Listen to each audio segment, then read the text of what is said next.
анаңды, шын өкініш жауламайды санаңды.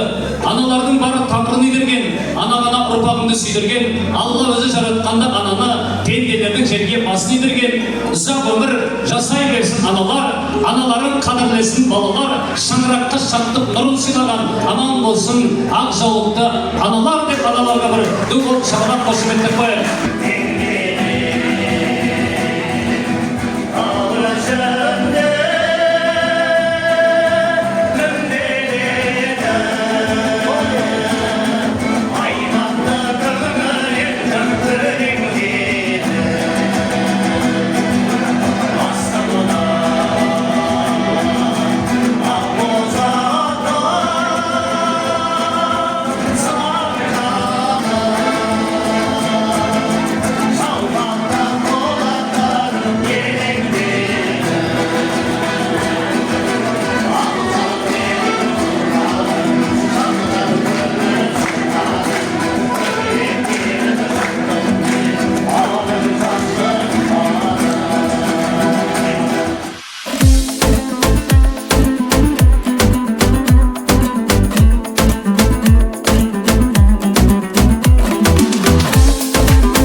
Қырда білсін бедедім, соқтана қарап сүйсінген едім, қызыл ойнаған